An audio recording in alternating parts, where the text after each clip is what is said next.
Hello everyone, नमस्कार। Welcome to let's crack UPSC CSC Hindi. मैं सुनील व्यक्ति दिल्ली मुखर्जी नगर से आप सबका स्वागत करता हूं। The economic survey 2021-2022 chapter number 7 agriculture की क्लास में, और 6 चैप्टर्स हो चुके हैं। एग्रीकल्चर आजकल यूपीएससी का काफ़ी फेवरेट है, तो हम लोग इसके बारे में यानी प्रीलिम्स को फोकस करते हुए पढ़ेंगे और मेंस के टाइम पर फिर हम लोग मेंस को फोकस करते हुए पढ़ेंगे। तो चलिए एक ट्रेंड देखते हैं क्या है।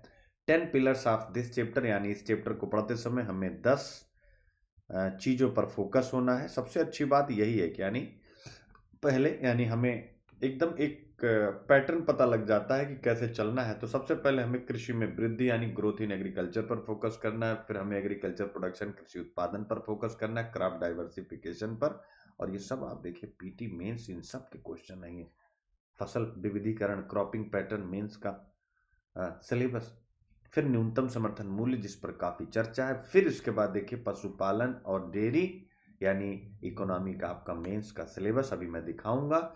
फिर इसके बाद फिशरीज मछली पालन, फिर एग्रीकल्चर में research and education, food processing ये आपकी यूपीएससी की एक यूनिट है। फिर फूड मैनेजमेंट यानी खाद्य प्रबंधन, और फिर इसके बाद 10th यानी अंतिम सरकार की क्या नीतियाँ।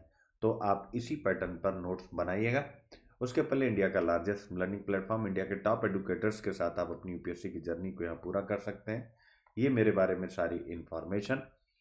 और जो भी बच्चे यूपीएससी की तैयारी करना चाहते हैं उनके लिए टेस्ट यानी कि 28 फरवरी तक 50% ऑफ चल रहा है प्रीलिम्स यानी जीएस, और उसके साथ साथ सी सेट के टेस्ट पर 6 मंथ का सब्सक्रिप्शन देख सकते हैं कितनी कम फीस में है, और 1 साल का सब्सक्रिप्शन कितनी कम फीस में है। और इसमें देखिए कितने जीएस और सी सेट के टेस्ट हो रहे हैं, आप देख सकते हैं। तो इतना बेहतर और कहीं नहीं मिलेगा।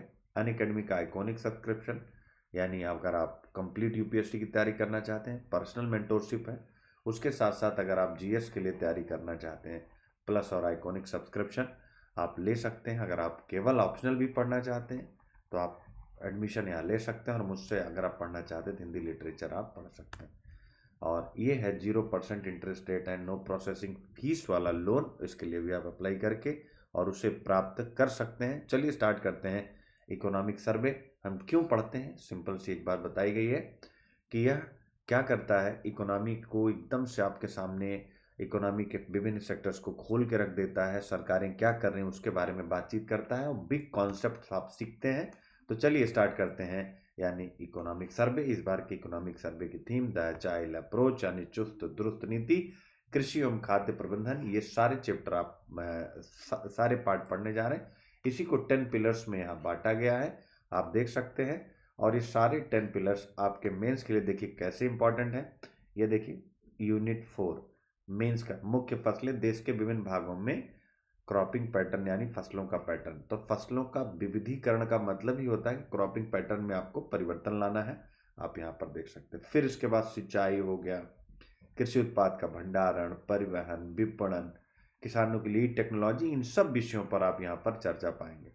ठीक है। प्रत्यक्ष व अप्रत्यक्ष कृषि सहायता देखिए, न्यूनतम समर्थन मूल्य, जन वितरण प्रणाली, बफर स्टॉक, खाद्य सुरक्षा संबंधी विषय, टेक्नोलॉजी, पशुपालन संबंधी अर्थशास्त्र, आप देखते जाइए ये सब चीज़ें आप यहाँ पाएंगे। यानी पूरा सिलेबस यहाँ पर आप इस चैप्टर में मेंस का पाने वाले हैं। तो मेंस के लिए भी आप अभी से प्रैक्टिस करते चलेंगे। इसके साथ साथ देख सकते हैं भारत में खाद्य प्रसंस्करण एवं संबंधित उद्योग यानी फूड प्रोसेसिंग पर भी आप पढ़ने जा रहे हैं, और कि इकोनॉमिक सर्वे की क्या अप्रोच है, उसके बाद बजट में क्या प्रावधान क्या है। तो बहुत महत्वपूर्ण है। आइए पढ़ना शुरू करते हैं। सबसे पहले यानी खाद्यान्न उत्पादन, ऑब्वियस है रिकॉर्ड उत्पादन है। क्या है, खाद्यान्न उत्पादन के बारे में बताया गया है। आप देखिए लगातार बढ़ रहा है भारत में खाद्यान्न उत्पादन। तो 2017-18 से 20-21 तक आपके सामने है यानी ट्रेंड। तो पीटी का क्वेश्चन हो जाता है कि यानी बढ़ता हुआ ट्रेंड दिखा रहा है खाद्यान्न उत्पादन में। ठीक है। अब इसके बाद हम आते हैं यानी सेगमेंट 1 क्या पढ़ेंगे, ग्रोथ इन एग्रीकल्चर यानी कृषि में क्या वृद्धि हो रही। तो यहाँ पर बताया गया है कि अगर हम 2020-21 का आंकड़ा लें तो कृषि और संबद्ध क्षेत्रों में 3.6% की ग्रोथ हुई है, यानी प्राइमरी सेक्टर में 2020-21 में। और यह ग्रोथ अच्छी ग्रोथ मानी जाती है, और सबसे बड़ी बात है ये क्यों हुई है। तो इसके लिए यहाँ पर बताया गया कि वही कि गुड मानसून यानी अच्छे मानसून के कारण हुई है एक, और दूसरा क्या होता है, वेरियस गवर्नमेंट मेजर्स, यानी सरकार ने भी बहुत से उपाय किए हैं, जैसे कि किसानों तक ऋण की उपलब्धता बेहतर ढंग से सुनिश्चित की है, यानी बैंकों तक किसानों की पहुंच सुनिश्चित की है। इसके अलावा सरकार ने स्वयं भी इन्वेस्टमेंट किया है और इसके अलावा बाजार सुविधाओं का विस्तार किया है। तो ये रीज़न है। तो बहुत अच्छा पॉइंट है, यानी मेंस के लिए, कि हाल के वर्षों में कृषि ने अच्छी समृद्धि देखी है। इसके पीछे निम्नलिखित इसके पीछे कौन से फैक्टर्स, कौन से कारक उत्तरदायी हैं? तो एक तो अच्छा मानसून, और उसके बाद सरकार की नीतियां आपके सामने हैं। तो एक कॉन्सेप्ट आपका सिंपल सा तैयार हुआ। और यहाँ से हम ये भी सीख पाते हैं कि देखिए भारतीय कृषि मानसून के साथ जुआ कैसे है, कि यानी इकोनॉमिक सर्वे कहता है कि जो 2020-21 में 3.6% की हमने एग्रीकल्चर ग्रोथ रेट दर्ज करी है, वो अच्छे मानसून का परिणाम है। अगर अच्छा मानसून ना हो तो ऑब्वियस है भारत में यानी कृषि की ग्रोथ गिर जाएगी, याद रखें। फिर सरकार ने और कौन कौन से काम किए हैं, यानी ये बहुत बढ़िया, कृषि को आगे बढ़ाने के लिए सरकार ने क्या काम किए आपको जानना चाहिए। कृषि क्षेत्र में बुनियादी ढांचे के विकास को बढ़ावा दिया गया है, ठीक है ना। बीज, उर्वरक, कीटनाशक, इन सब इनपुटों पर भी किसानों को बेहतर जागरूक किया गया है, उन्हें सहायता प्रदान की गई है। और याद रखिएगा, यानी सबसे महत्वपूर्ण 2021-22 में कहा गया है कि जो ग्रोथ रेट है वो 3.9% पहुंच गई। यानी अब देखिए एक ही बहुत बढ़िया कॉन्सेप्ट, यानी 20-21 में इतनी थी, क्यों थी, उसके पीछे रीजन है वाई, क्यों। तो ये जो रीजन है, इन्हीं रीजंस के कारण कह दिया गया कि 21-22 में 3.9% की एग्रीकल्चर ग्रोथ हो गई। तो आप देख सकते हैं, यानी लगातार इंक्रीजमेंट दिखाई दे रहा है। तो ये महत्वपूर्ण है, याद रखिएगा। और फिर कहते हैं कि अगर हम जीबीए देखें, यानी टोटल जीबीए जो हमारा होता है, उसमें अगर हम एग्रीकल्चर सेक्टर का योगदान देखें तो 20-21 में वो 20.2% था और 21-22 में वो 18.8% हो गया। यानी ऑब्वियसली थोड़ा सा कम हुआ, बट इट्स गुड। तो ये सारे फैक्ट आप ध्यान में रखिएगा। अब यहाँ पर आता है 2016-17 ये कलर, 2017-18 ये कलर, और उसके बाद 18-19 ये कलर, और 2019-20 एट द रेट लिखा हुआ है। इसका मतलब है कि फाइनल एस्टिमेट नहीं है, फर्स्ट रिवाइज एस्टिमेट है, बट आपको उससे मतलब नहीं, एक ग्रोथ दिखाएगा। Growth of GB of agriculture and allied sector, यानी कृषि के साथ साथ वानिकी, पशुपालन, मत्स्यन, इन सब का। तो आप यहाँ पर देख सकते हैं कि अगर हम 2016-17 का आंकड़ा यहाँ पर रखें, ठीक है ना, तो सबसे पहले अगर हम क्रॉप्स का देखें 16-17 से 19-20 तक का, यानी फसल, ठीक है ना, तो फसलों का क्या ग्रोथ रहा है, आइए देखते हैं। तो 2016 में 5.3 रहा है, क्या रहा है, 5.3। और इसके बाद अगर हम 17-18 में देखें, 17-18 में थर्ड रिवाइज एस्टिमेट क्या कह रहा है कि आप देखिए 17-18 में 5.4 रहा है, 18-19 में क्रॉप्स देखिए माइनस में चली गई, और फिर 19-20 में 4% पे आ गई, और इसके बाद 2020 और उसके बाद 2021 और 2022 के आंकड़े अभी अभी आपने पीछे यहाँ पर पढ़ लिए हैं। ये वाले आंकड़े आप कनेक्ट कर लीजिएगा, तो एक ट्रेंड आपको दिखा, यानी यहाँ पर माइनस में चली गई, अब आप देख सकते हैं। फिर इसके बाद ये देखिए, यानी 18-19 का है, कृषि मानसून के साथ जुआ है। फिर पशुपालन की स्थिति क्या है, 16-17 में देखिए पशुपालन का कितना योग, मतलब जो ग्रोथ है वो कैसी है, और उसके बाद लाइव स्टॉक की ग्रोथ कितनी है, और फिर उसके बाद फिर इसके बाद 17-18 में ग्रोथ कितनी है, फिर 18-19 में देखिए ग्रोथ कितनी है, और 19-20, यानी यहाँ पर उतार चढ़ाव रहा है, याद रखिएगा।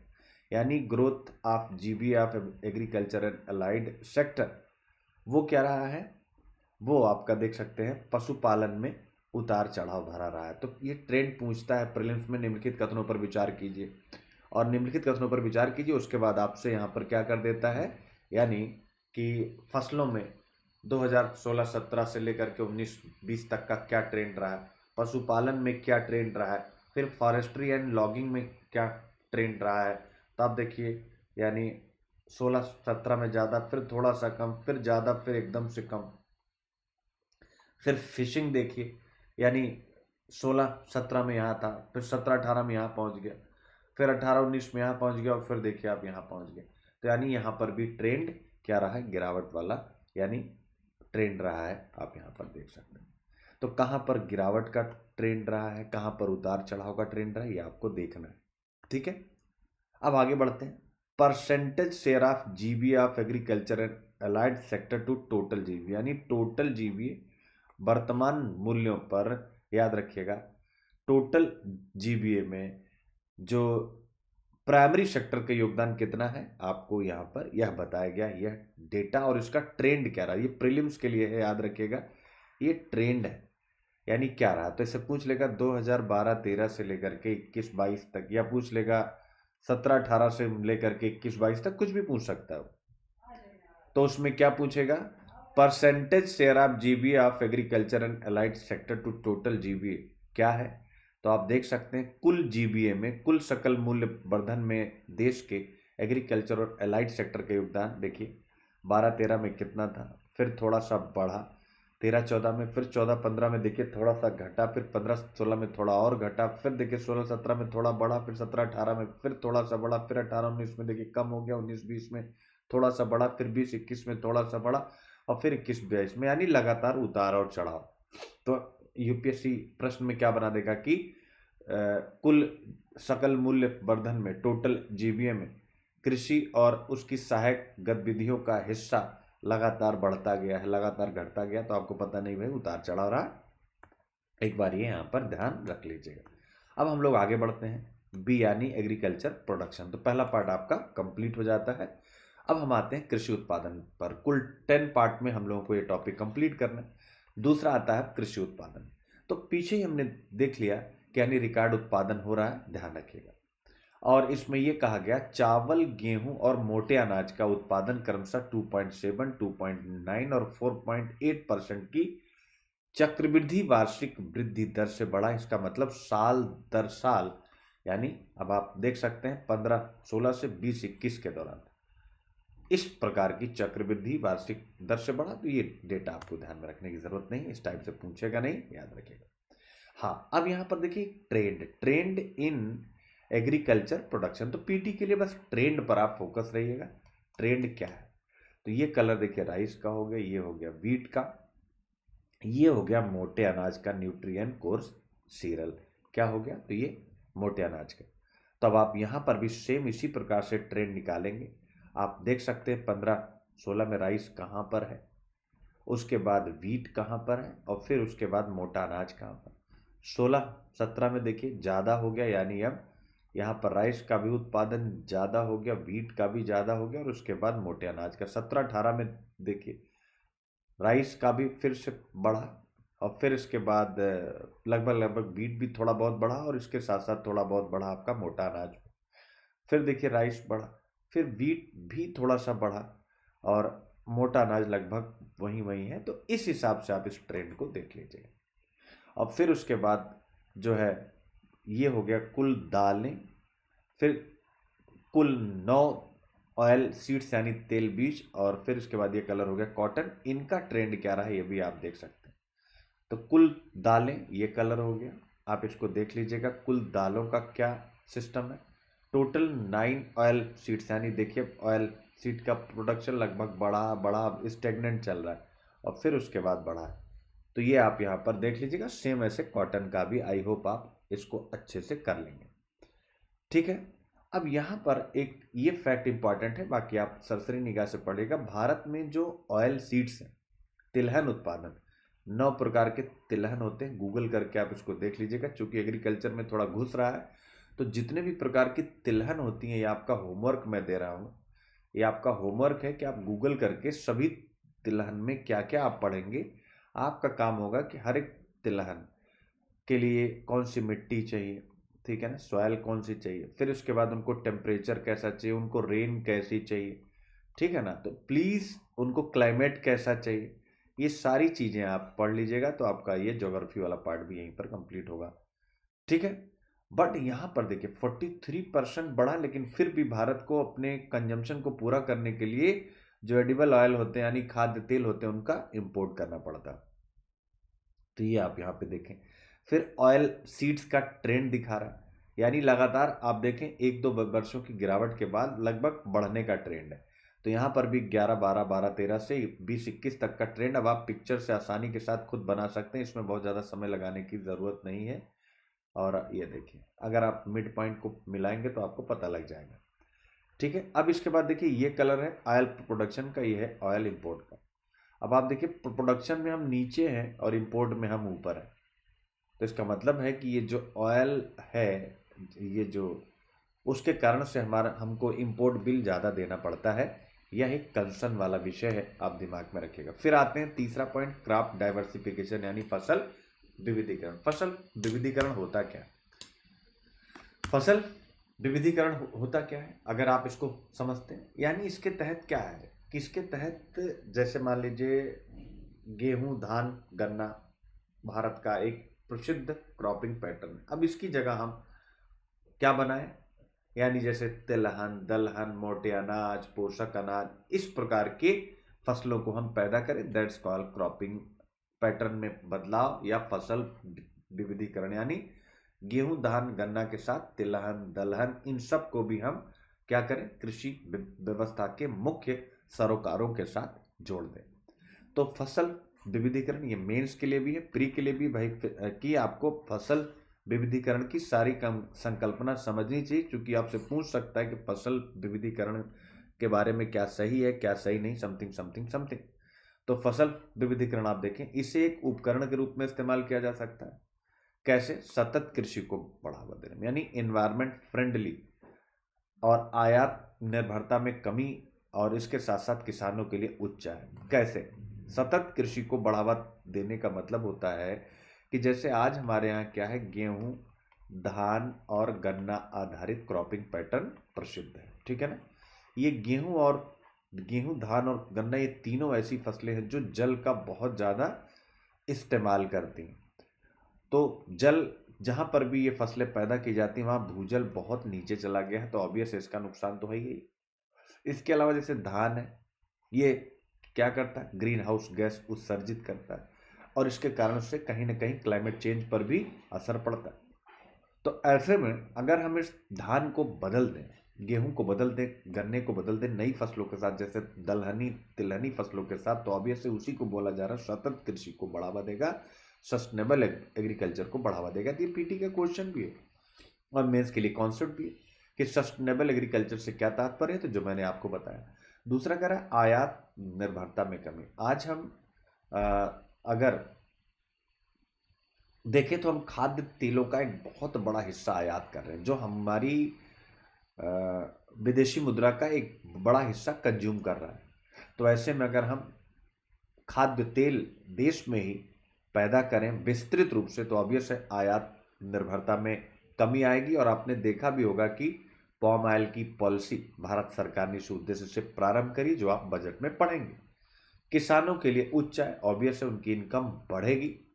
तो ऐसे में यहाँ पर यह कहा गया है कि किसानों की आय दोगुनी करने वाली समिति। अब आप बताइए कि आप लोगों को पता था कि किसानों की आय दोगुनी करने वाली एक समिति बनी। तो किसानों की आय दोगुनी करने वाली जो समिति बनी है, उसका सजेशन, उसका सुझाव है कि कुछ क्षेत्र को प्रधान अनाज से उच्च मूल्य की उपज में स्थानांतरित करने से किसानों के लिए रिटर्न में काफी, यानी कि जो कुछ क्षेत्र ऐसे जहां पर अनाज पैदा किया जा रहा है, गेहूं, धान, इस प्रकार के, अगर उनकी भूमि में हम नकदी फसलों को क्या करें, यानी जैसे हम वहां पर पशुपालन के साथ साथ डेयरी, इन सबके विकास को, मत्स्य, मधुमक्खी पालन, इन सबको अगर हम बढ़ावा दें तो किसानों की आय बढ़ सकती है। और बजट आप जब पढ़ेंगे तो बजट में इस पर जबरदस्त फोकस भी किया गया, यानी किसको, यानी हाई वैल्यू क्रॉप्स को किसानों को अब पैदा करना है। तो वो फसल भी है, फसल के साथ उसकी सहायक गतिविधियां भी। ऐसा होता है तो SDG goal number 1 no poverty का लक्ष्य हम प्राप्त कर पाएंगे। तो यहाँ पर यह बताया गया है कि क्रॉप डाइवर्सिफिकेशन में नो पॉवर्टी का लक्ष्य भी हमें प्राप्त हो जाएगा, याद रखिएगा। फिर यहाँ एग्जाम्पल दिया गया कि सरकार कहाँ लागू करने जा रही, तो इसमें बताया गया कि फसल विविधीकरण कार्यक्रम पंजाब, हरियाणा, पश्चिमी यूपी में लागू किया जा रहा है। इसका उद्देश्य धान की खेती के तहत जो क्षेत्रफल है उसको कम पानी की आवश्यकता वाली फसलों जैसे तिलहन, दलहन, मोटे अनाज, पोषक अनाज, कपास आदि की ओर स्थानांतरित करना। यानी धान की खेती बहुत ज्यादा पानी लेती है। इनफैक्ट इसको एक कॉन्सेप्ट कहा जाता है जिसे हम बोलते हैं जल निर्यात। क्या बोलते हैं? जल निर्यात या वाटर एक्सपोर्ट। यानी इन फसलों का हम निर्यात भी करते हैं, तो इसका मतलब हम जल विदेशों में भेज रहे हैं, जल निर्यात। तो इससे क्या है, ये सतत कृषि नहीं है। जब आप अपने देश का सारा पानी बाहर निर्यात कर रहे हैं फसल के रूप में, और फसल को पैदा करने के क्रम में आपका जो वाटर रिचार्ज जो बिल्कुल नीचे चला जा रहा है, तो ऑब्वियस है सतत कृषि नहीं। इसलिए सतत कृषि को बनाए रखने के लिए क्या करना है? फसल विविधीकरण कार्यक्रम को लागू करना। तो बड़ा अच्छा कॉन्सेप्ट है, याद रखेगा। अभी मैं यहाँ बहुत ज़्यादा मेंस पर फोकस नहीं हूँ। क्यों? क्योंकि मेरा अपना मानना है कि एक बार आप प्रीलिम्स अच्छे से कर ले जाएं, फिर उसके बाद हम लोग मेंस के तहत भी अच्छे से कर लेंगे। फिर इसके बाद ये भी कहा गया है कि फसल विविधीकरण कार्यक्रम में जहां तंबाकू की खेती होती है वहां पर याद रखें, it's also focus on shifting of area under tobacco farming to alternative crops cropping system in tobacco growing state.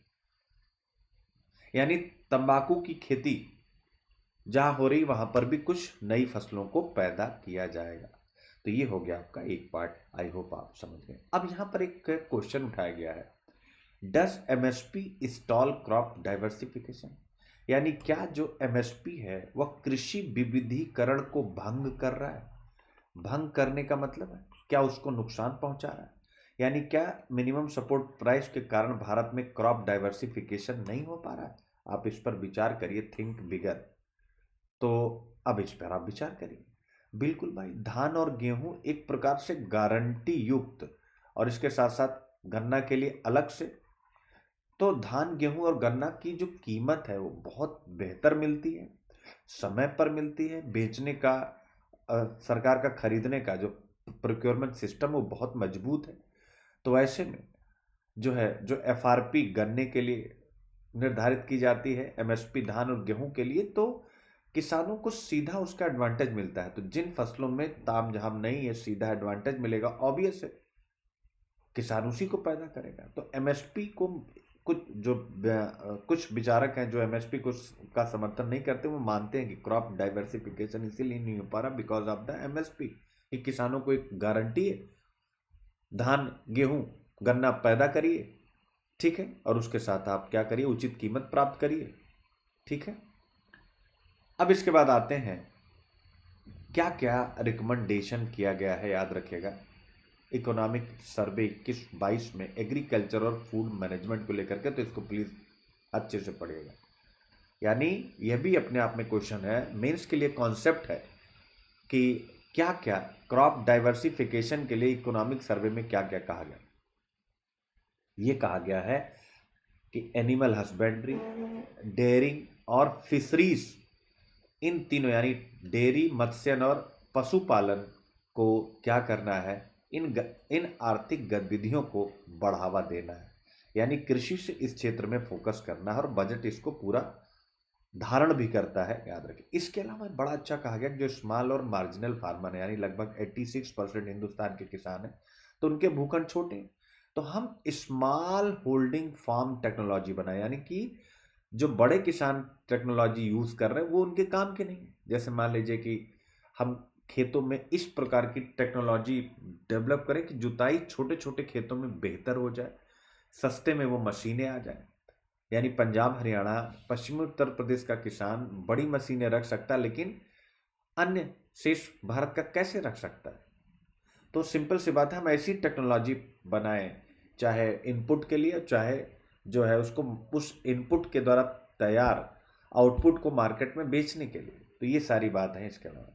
फिर इसके बाद कहा गया कि हम देखिए, आ गया ना, कृषि विविधीकरण को बढ़ावा दें और ऑयल सीड, पल्सेस और हॉर्टिकल्चर को क्या करें, हम बढ़ावा दें। फिर इसके बाद यहाँ पर यह कहा गया है कि हमें हाई वैल्यू और लेस वाटर कंज्यूमिंग क्रॉप्स की तरफ जाना है। यानी कि फसल ऐसी पैदा करें जिसकी कीमत बाजार में ज़्यादा मिले और उसके साथ साथ उस फसल को पैदा करने में पानी की खपत कम हो। तो हमें इस प्रकार की रणनीति पर चलना है, तो स्टेट गवर्नमेंट की भी भूमिका बहुत महत्वपूर्ण है।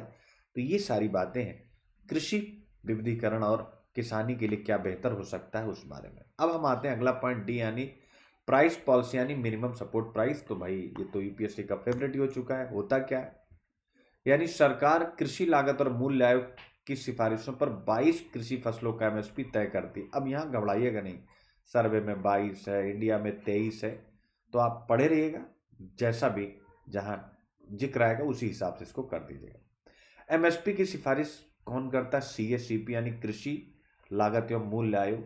और जब सीएसीपी सिफारिश करता है तो इन फैक्टर्स पर ध्यान देता है। पीटी का क्वेश्चन, तो वो कॉस्ट ऑफ प्रोडक्शन पर ध्यान देता है, ओवरऑल डिमांड सप्लाई कंडीशन पर ध्यान देता है, डोमेस्टिक और इंटरनेशनल प्राइस भी चेक करता है, इंटरक्रॉप प्राइस पैरिटी भी चेक करता है, और इसके अलावा terms of trade between agriculture and non agriculture sector, कृषि और गैर कृषि क्षेत्रों के बीच व्यापार की शर्तों को भी देखता है। यानी इतने आधार पर दिया जाता है जिससे किसानों को उचित कीमत मिल सके।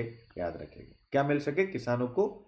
और इसके बाद 2018-19 के बजट में पीटी का फिर क्वेश्चन है, किस बजट ने? 2018-19 के बजट ने न्यूनतम समर्थन मूल्य को उत्पादन लागत यानी किसानों की जितनी उत्पादन लागत होती है उसका 1.5 गुना देने का लक्ष्य तय किया था। याद रखिएगा, तो ये इंपॉर्टेंट है, आप देखिएगा। और 21-22 में खरीफ और रबी की जितनी भी फसलें जो एमएसपी के तहत आती हैं सबकी राशि में वृद्धि की गई। ये भी एक ट्रेंड आप देख रहिएगा, यानी राशि में वृद्धि की गई, तब आप देख सकते हैं। ठीक है, और किन फसलों की सबसे ज्यादा? तो खरीफ का तिल और रबी का मसूर, रेपसीड और सरसों है जिसके मूल्य में सर्वाधिक वृद्धि की गई। तो ये हो गया आपका यानी न्यूनतम समर्थन मूल्य। अब उसके बाद क्या है बताने की आवश्यकता नहीं है, इसके बारे में आपको और कुछ खास पढ़ने की जरूरत नहीं है, इतना आपका सफिशिएंट हो गया। अब ये कहा गया है कि एमएसपी रबी की फसलों के लिए 21-22 और 22-23, तो किसके लिए सबसे ज़्यादा है? तो आप देख सकते हैं किसके लिए है, मुझे लगता है कि वो है मसूर के लिए। यहाँ पर देख सकते हैं, ठीक है ना, 55 रुपये प्रति कुंटल। तो प्लीज़ इसको याद रखिए। फिर मसूर के बाद चना है, और चना के बाद रेपसीड एंड मस्टर्ड है। आप बताइए अगर ये पीटी क्वेश्चन आ जाता तो गलती होती, सॉरी। सबसे पहले मसूर है, फिर इसके बाद क्या है? सैफ्लावर है। आप देखिए 53, यानी इससे भी ज्यादा, मसूर से भी, सॉरी 5411। तो नंबर 1 पे मैं एक्चुअली 21-22 में एक 21-22 का देख रहा था, एक 22-23 का, वो कंफ्यूजन था। एक बार रुकिएगा, 22-23 में आते हैं। तो सबसे ज्यादा एमएसपी रबी की फसलों में, ये एक मिनट रुकिएगा, इसको आप ऐसे याद करिए, थोड़ा मैं इसको चेंज कर देता हूँ। यानी सबसे पहले तो रबी की फसल कौन कौन सी होती हैं, तो पीटी का पहला क्वेश्चन तो ये हो गया। फिर इसके बाद पीटी का दूसरा क्वेश्चन हो गया कि किस फसल के लिए एमएसपी सबसे ज़्यादा तय की गई है। तो आप देख सकते हैं, यानी अगर हम यहाँ आए तो मसूर के लिए है, ठीक है ना। और फिर उसके बाद दूसरी है साफ्लावर के लिए आपके सामने, और तीसरे पे है चने के लिए, और चौथे पे है रेपसीड एंड मस्टर्ड्स के लिए। तो आप देख सकते हैं सबसे कम है बारले के लिए, ये ध्यान रखिएगा। तो ये भी अब आपको क्या करना है, ये सब तो आपने पढ़ ही लिया। और फिर 21-22 से 22-23 में किसमें सबसे तीव्र वृद्धि की गई, ये भी इंपॉर्टेंट है। जिसमें तीव्र वृद्धि की गई इसका मतलब सरकार उस फसल पर अब ज़्यादा फोकस कर रही। तो सबसे ज़्यादा तीव्र वृद्धि की गई देख सकते हैं आप किसमें, किसमें? रेपसीड एंड मस्टर्ड में, ठीक है ना, यहाँ से देख सकते हैं। ठीक है, इसका मतलब सरकार इंपोर्ट बिल को कम करना चाहती, वो सारी बातें हैं। और ठीक है, इसके बाद मसूर पर की गई है, तो आप ध्यान रखिएगा। अब इसके बाद यहाँ पर एक काम आपका होमवर्क और हो जाता है, वो हो जाता है कि वीट, बार्ले, ग्राम, मसूर, रेपसीड एंड मस्टर्ड, सैफ्लावर, इनको भूगोल के हिसाब से, यानी कि इनके लिए कौन सी मिट्टी चाहिए, कितना तापमान चाहिए, क्लाइमेट की स्थिति क्या चाहिए, इन फसलों के उत्पादन में भारत का विश्व में क्या स्थान है, इसके बाद हिंदुस्तान के किस राज्य का 1, 2, 3, 4 स्थान है इसमें, इस प्रकार से सारी चीज़ें पढ़ लीजिएगा। तो आपको अलग से इधर उधर जाने की ज़रूरत नहीं पड़ेगी, ये सब अवेलेबल है, गूगल करके आप कहीं से भी पढ़ सकते हैं। इसके बाद आगे क्या कहा गया, 8% hike for paddy, lowest for मेज। ठीक है ना, यानी एमएसपी सबसे ज़्यादा चावल के लिए है और सबसे कम मक्के के लिए है। तो आपको ये पढ़ने की ज़रूरत नहीं है, बट यहाँ पर भी आप क्या पढ़िएगा, मक्का, कॉटन, पैडी, तूर, ग्राउंडनट और क्या है, सेसमम। और इनको भी आप क्या करिएगा, इनको भी आप जो है चेक कर लीजिएगा इसी पैटर्न पर कि क्या मिट्टी, क्या टेम्परेचर, क्या समथिंग समथिंग समथिंग, आप ध्यान रखिएगा। तो ये आप यहाँ पर पढ़ सकते हैं, इसमें और एग्जाम का कुछ भी नहीं। अब आते हैं अगला पॉइंट। अब हम आते हैं पशुपालन और डेयरी, मेंस का भी सेक्टर है। तो सबसे पहले पशुधन, फिर दुग्ध उत्पादन, फिर अंडा और मांस उत्पादन। तो पशुधन के बारे में है तो बताने की जरूरत नहीं है। 2019-20 में कुल जीबीए में इसका योगदान 4.3% था। तो एक ट्रेंड चेक कर लीजिएगा, ऐसे क्वेश्चन कभी कभार टक्कर में आ जाते हैं। और ये साफ कहा गया कि दूध, अंडे और मांस की जो पर कैपिटा अवेलेबिलिटी है उसमें सुधार हुआ है। तो ये आप ध्यान रखिएगा, यही चीज यहाँ पर बताया गया, बताने की जरूरत है। दूसरा, अगर हम दुग्ध उत्पादन देखें तो डेयरी सबसे बड़ी कृषि वस्तु है जो नेशनल इकोनॉमी में 5% का योगदान देती है और 8 करोड़ से ज़्यादा लोग इसमें काम करते हैं। तो इसका मतलब डेयरी इकोनॉमी की बैकबोन है। भारत दुग्ध उत्पादन में प्रथम स्थान पर है, जो वैश्विक दुग्ध उत्पादन में 23% का। तो ये सारे फैक्ट आपके लिए इंपॉर्टेंट है, फॉर प्री फॉर्मेंस बोथ, एक ट्रेंड के लिए। अब आता है largest milk producing countries in the world, कौन कौन सा है आप देख सकते हो। तो सबसे बड़ा है इंडिया, फिर यूएसए, फिर पाकिस्तान, फिर चाइना, फिर ब्राजील, एक आप यहाँ पर, ठीक है ना। और इसके बाद देश में दुग्ध उत्पादन लगातार बढ़ा है और अखिल भारतीय प्रति व्यक्ति उपलब्धता 4 to 7 ग्राम प्रतिदिन है। ठीक है ना, अखिल भारतीय प्रति व्यक्ति यानी प्रत्येक व्यक्ति को 427 ग्राम प्रतिदिन मिलता है। हालांकि ऑब्वियस है क्योंकि एवरेज निकाला जाता है, तो इसमें ऐसा लगता है कि सभी व्यक्ति को मिल रहा है, लेकिन बीकर्स को कहाँ इतना मिलता है। फिर भी उससे हमारा मतलब नहीं है। ट्रेंड ऑफ मिल्क प्रोडक्शन लगातार बढ़ा है, आप देख सकते हैं लगातार। आप लिखेंगे कि भारत में दुग्ध उत्पादन लगातार बढ़ा। अब आपका एक होमवर्क भी है, national dairy development board and DAHD, इसके बारे में गूगल करके आप देख लीजिए। अब आते हैं अंडा और मांस उत्पादन। तो अब ये देखिए, भारत अंडा उत्पादन में तीसरे और मांस उत्पादन में पूरे विश्व में 8वें स्थान पर है। बस इतना ही आपको पढ़ना है, इतना ही आपको पढ़ना है, इसके अलावा आपको इसमें कुछ पढ़ने की जरूरत नहीं। फिर आते हैं मत्स्य पालन। तो भारत दुनिया का दूसरा सबसे बड़ा मछली उत्पादक देश है और पूरे विश्व के उत्पादन का 7.56% हिस्सा उसका है। यह देश के जीबीए में लगभग 1.24% का योगदान देता है, याद रखिएगा। तो ये हो गया आपका ब्लू रेवोल्यूशन के बारे में, बताने की जरूरत नहीं है। फिर इसके बाद एग्रीकल्चर रिसर्च एंड एजुकेशन, कृषि अनुसंधान और शिक्षा। तो अब ये तो हर जगह महत्वपूर्ण है, जिस हम यानी कि कम इनपुट में मैक्सिमम आउटपुट निकाल सकें, तो उसके लिए ये आवश्यक है। और फिर देखिए इकोनॉमिक सर्वे में कहा गया है, क्या कहा गया मेरे प्यारे बच्चों, रिसर्च एंड डेवलपमेंट के बारे में, एग्रीकल्चर में, एजुकेशन के बारे में। तो कह रहा है कि जो R&D होती है यानी रिसर्च एंड डेवलपमेंट पर जो खर्चा होता है उसको हमें बढ़ाना पड़ेगा एग्रीकल्चर और एलाइड सेक्टर में, यानी R&D सबसे महत्वपूर्ण। लेकिन फिर भी भारत में भी R&D 0.67% GDP का, जो चिंता वाली बात है। फिर इसके बाद देखिए नैनो यूरिया का कॉन्सेप्ट दिया गया है और उसके साथ साथ ऑर्गेनिक फर्टिलाइजर्स का कॉन्सेप्ट दिया गया। तो अब ये नैनो यूरिया आपके लिए इंपॉर्टेंट हो गया, पीटी का नैनो यूरिया। मेरे प्यारे बच्चों, बजट में क्या दिया गया है, नैनो यूरिया की संकल्पना। और फिर इसके बाद ऑर्गेनिक फर्टिलाइजर्स, तो नैनो यूरिया क्या है और ऑर्गेनिक फर्टिलाइजर क्या, इस पर आप फोकस रहिए। इसके बाद ड्रोन और artificial intelligence based agriculture system की बातचीत की गई। इसके अलावा सपोर्ट किया जा रहा है इनोवेशंस को, जो स्टार्टअप यानी एग्रीकल्चर स्टार्टअप इनोवेशन को सपोर्ट किया जा रहा है। अब देखिए ये हो गया आपका इकोनॉमिक सर्वे। अब देखिए यानी फार्मर्स को क्या दिया गया है वो आप यहाँ से देख सकते हैं। PM किसान को क्या दिया गया है, डिजिटल और हाईटेक सर्विसेज को PPP मॉडल पर लागू किया जाएगा, यानी जो भी डिजिटल और हाईटेक सर्विसेज जैसे ड्रोन हो गया, ठीक है ना, artificial intelligence based decision support system अगर हमें देना है तो हम उसमें डिजिटल एंड हाईटेक सर्विसेज का किसानों को लाभ देंगे। किसान ड्रोन्स के द्वारा किसानों को लाभ पहुंचाएंगे, आप देख सकते हैं। इसके अलावा हम क्या करेंगे, यानी फाइनेंस एग्रीकल्चर स्टार्टअप को करेंगे। एग्रीकल्चर के क्षेत्र में जो भी उद्यमी काम करना चाहते हैं उनको हम मदद करेंगे, उसमें सरकार सहयोग करेगी उनको। तो ये सारी बातें हैं, याद रखिएगा। इसके अलावा जो कोऑपरेटिव सोसाइटीज़ में काम कर रहे हैं, जिनकी इनकम 1 से 10 करोड़ के बीच है, उनका जो सरचार्ज लगता है उसको 12% से कट के 7% कर दिया गया। तो ये सारी बातें, फिर ये यंत्रीकरण एग्जाम में आएगा नहीं, मेंस के लिए इसको आप पढ़िए। यानी भारत का ट्रैक्टर उद्योग दुनिया में सबसे बड़ा है, तो आप देख सकते हैं सबसे ज़्यादा ट्रैक्टर हमारे यहाँ बनते हैं।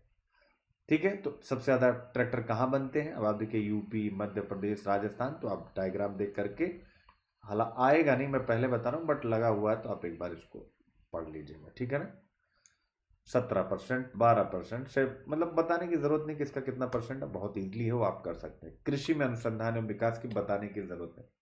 अगर आप रिसर्च पर खर्चा करते हैं तो फिर एग्रीकल्चर इनपुट, चाहे बीज हो, उर्वरक हो, कीटनाशक हो, हर जगह पर आप बेहतर करते हैं। इसके अलावा फिर आप मार्केट के लिए बेहतर करते हैं। वो सारी बातें हैं, याद रखें। ठीक है ना, तो ये सारी चीजें आपको ध्यान में रखनी। अब ये कुछ संस्थाएं जो आपको पता होनी चाहिए, जैसे गवर्नमेंट ऑफ इंडिया का मिनिस्ट्री ऑफ एग्रीकल्चर है, उसके बाद फिर स्टेट गवर्नमेंट है, ये भी है। तो अब government of India ministry of agriculture की 2 शाखाएं हैं। पहला department of agriculture research and education, DARE, और दूसरा DAC, department of agriculture cooperation and farmer welfare. तो प्लीज इनका नाम और इनके बारे में थोड़ा डिटेल भी आप कर सकते हैं। स्टेट गवर्नमेंट देखिए ICR, इंडियन, सॉरी, फिर इसके बाद आगे और कौन सी संस्था है, Indian council of agricultural research, ICR है।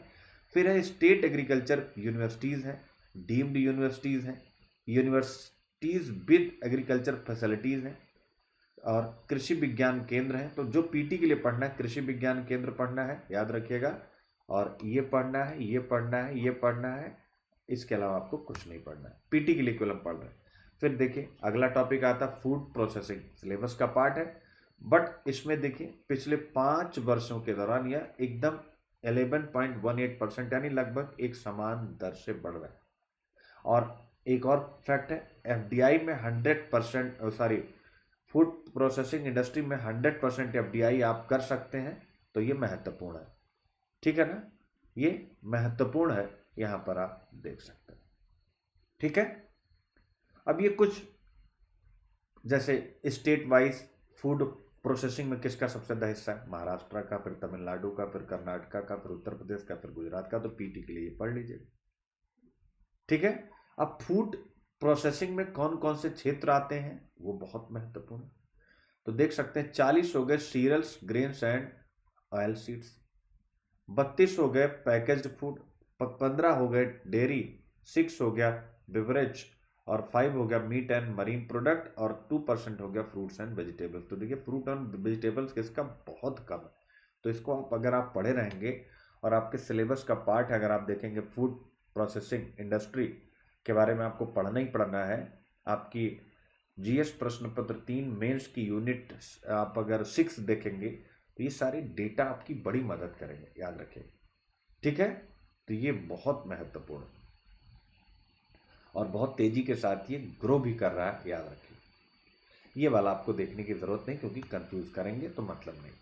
अगला, फूड मैनेजमेंट, खाद्य प्रबंधन के प्रमुख उद्देश्य क्या होते हैं। तो किसानों, अब ये भी है, ये अपने आप में मेंस का, सॉरी, प्री का क्वेश्चन है कि फूड मैनेजमेंट में कौन सी गतिविधि शामिल है।